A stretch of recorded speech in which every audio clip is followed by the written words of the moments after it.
Welcome to Camp Firelights. We're digging it style. Hey. I spent the night here last night. It was quite beautiful. We saw the fireflies, had the sacred fire over there, heard the birds, fresh air. I slept really good. Only slept like 5 hours, but I still feel really energized. So here we are. For those of you who are not familiar with Firelight, so 2 years ago, around this time, these dates, we had the Treaty People gathering. We had thousands of people come and gather to resist Line 3. Line 3 is a toxic tar sands oil pipeline going through nearly half of North America's fresh water. Right here in northern Minnesota, 22 river crossings and 200 bodies of water it's going through, so it's not good news. And you know, we all think it's quite ridiculous because we all know we never needed fossil fuels to begin with, you know. Henry Ford's first automobiles ran off of hemp fuel. Whole body was made of hemp steel, which is 1,000 times stronger than the steel we use today. Oh my gosh, that, you know, I'm sorry, that makes me a little angry. You know how many lives we could have saved by using that steel? I mean, can we sue the government for that? Okay, anyways. But, you know, not only that, all the oil that is flowing through Line 3 is being sold to China so China can make plastic out of it. And anything that's made out of plastic can be made out of hemp. What? I mean, there are so many benefits to hemp. I don't understand why we're not using it. You know, no matter how much hemp you smoke, you can't get half of it.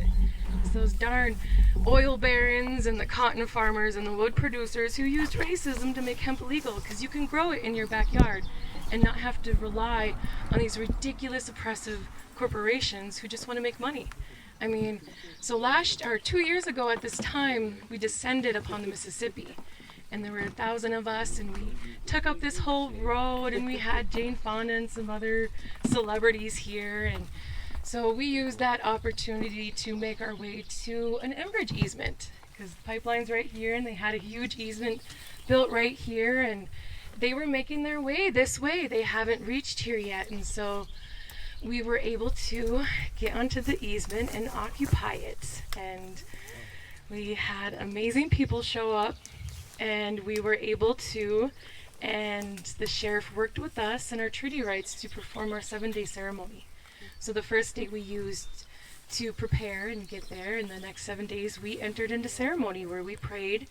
We had our sacred fire, we had people who went and fasted, and we had other people who, we all worked as a community. It was quite beautiful and scary all at the same time.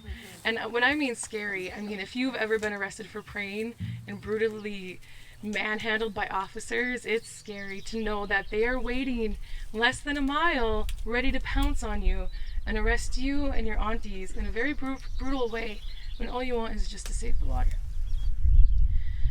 So we were out there, and it was very scary, but it was very beautiful at the same time, because not many of you know this, but before I got into the movement, I did not like anyone.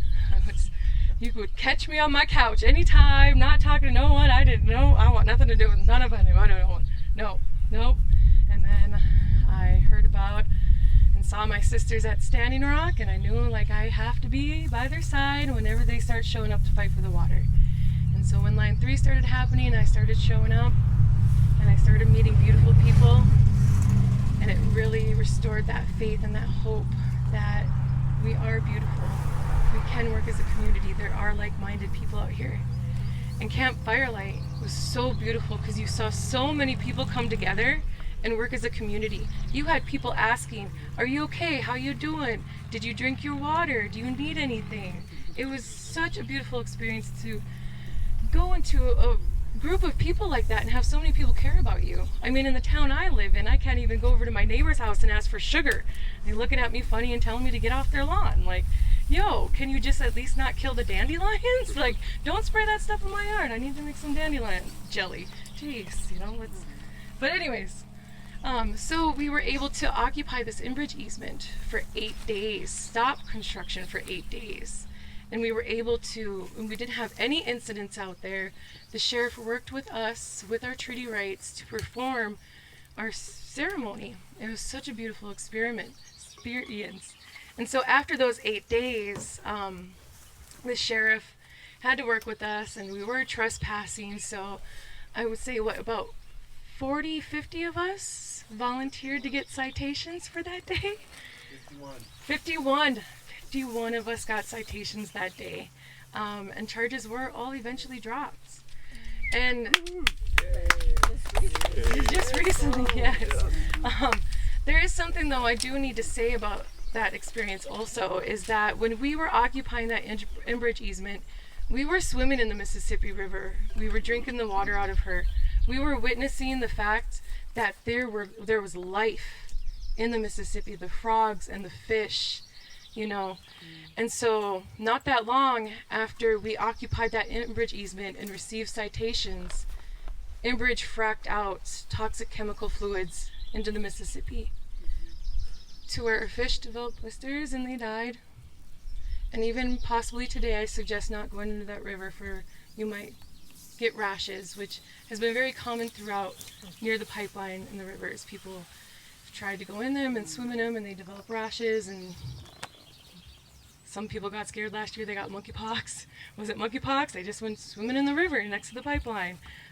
So we saw firsthand the damage they did do. We were able to drink the water out of that river, and then Enbridge fracked out their toxic chemicals into it, and they breached our aquifers, which then pushed that water through our land, which pushed that toxic chemicals even farther out into our land and our water, which makes it harder for them to clean up. And that is why we fight so hard. That's why we come out here and we peacefully, in a good way, try to take a stand and make everyone aware. And, you know, sometimes I get discouraged, you know. It gets hot, got ticks all over you, you haven't showered in days. I mean, when I was out there, I did not shower for 8 days. I just took a nice little dip in the Mississippi. But you get people, random people are just stopping by and like, hey, what's going on? And then you get to educate them and let them know this happened. It didn't need to happen. We never needed it. And there were over 1,000 arrests resisting Line 3. And so all you need to do is just be aware and start talking to people, showing up, taking space, and then encouraging people. Hey, call your politicians. Hey, did you know you could run for office yourself? I mean, I think I keep encouraging people, hey, run for president. Just tell people you're running for president, and they can write you in. We don't need to have this two-party system. Okay, guys, I can go on and on and on. But that is, again, why we are gathering here this weekend. It is the 2-year anniversary of the Treaty People Gathering and Camp Firelight and that whole experience, and we want to keep that alive because we do need to hold Enbridge accountable for the damage they did do. Not only that, they want to continue the damage with Line 5 over in Wisconsin and Michigan, and they also want to continue these extraction practices that is just extortion. I know here in Minnesota we have the Talon mine.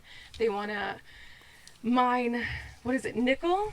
And we don't need to be mining nickel anymore. We can recycle it out of the nickel we already have. And nickel is 100% recyclable.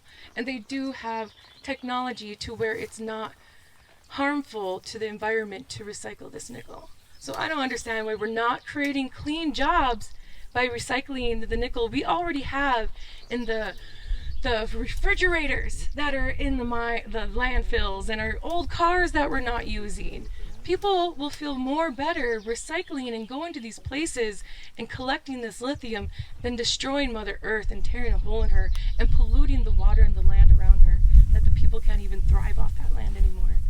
So thank you guys, everyone, for showing up. And like I said, I could go on and on and on, but I'm going to stop right there because it's getting hot and we got the drummers. I love the drummers. I'm so excited. Like, I can't wait. Okay, anybody else want to go next? Thanks, guys. Stop Line 3, Thanks, stop Line Gina. 5. We got Mountain Valley Pipeline we need to stop. Manchin just wants to start with that again.